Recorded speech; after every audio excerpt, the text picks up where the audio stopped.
Welcome back to Good Morning Quad Cities at 11. Our plant and garden expert Craig Hignett is joining us in studio, taking your plant and garden questions on the WQAD Facebook page on the Facebook Live. So let's kick it off with Missy asking, what is a good time to take a start from a grapevine?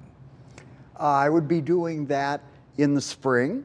You go ahead and you take several cuttings when you'd be pruning the plant back anyway, and take several cuttings, roll them up in newspaper, and literally bury them in the ground. They will go ahead and root as they try and start to grow in the spring. Gotcha. And Kim asked, when can I transplant a hydrangea bush?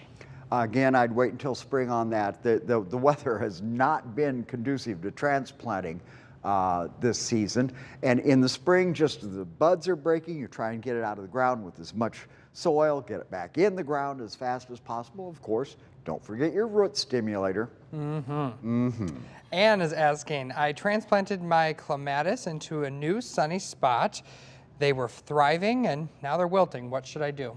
Okay, go ahead and don't overwater them. When we pot clematis in the greenhouse in the spring, we pot them up, we water them thoroughly, and we put them under a bench for 21 days. They don't mind running dry to go ahead and root out. If you could have waited until October, the plant would have never even known it had been touched. But right now, don't get too carried away with watering. And remember, you're going to have to plant something around the feet of that clematis to shade the roots, because that's how they grow in nature. And Marley asks, how can I get rid of goose strife? It's gotten very invasive. Oh, loose strife can be a real problem. You know, I know people don't like to use it, but Roundup should go ahead and make a difference. There are some organics that you can use. I don't carry those in my head. I think the name on one is Pulverize, and it will take out virtually anything that you spray it on. Okay, this one's a little bit of a longer one from Donna. Hi Craig, I have a ropey vine that is strangling around a bush in my yard that is sending vines outward above the ground that become a tripping hazard. It doesn't have flowers like a trumpet vine would. What is this and how do I get rid of it? Well, it's hard to say what we're actually talking about, but getting rid of it would be the same as any other vine. You have to follow that vine back down to where it's going into the ground. You'll cut it off just a couple of inches above the ground, and then you dab those cut stems with stump and brush killer. It will not damage your plant. It does not go into the ground, and it will go down and kill the roots so they don't come back. And then you can go ahead and gently remove all that vine that has come up through the plant. And Tina asks, what can I do about wasp-looking bugs coming out of the ground? Oh, yellow jackets.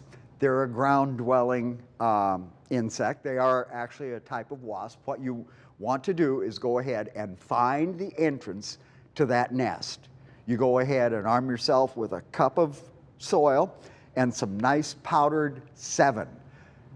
At dusk, you go out to the entrance to that nest, spoon in a couple of tablespoons of Sevin, and then clamp that dirt over the entrance to the nest.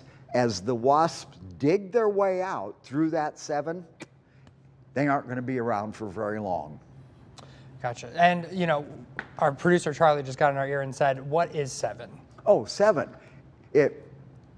It's the most benign chemical for insect control on the market. It's carbaryl is the actual active ingredient, and Sevin is a good general insecticide. You can use it, even use it on edible plants.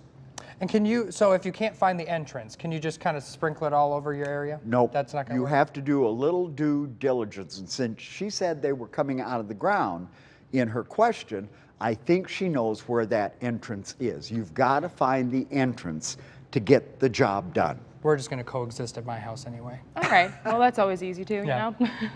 Okay, and then Kristen, I planted 2 sweet cherry trees 2 years ago, but forgot which tree is which. One died, and then they need a cross-pollinator. Is there a way to tell which one survived? Wow. If you didn't save the tag, unfortunately, all those bush cherries tend to look alike.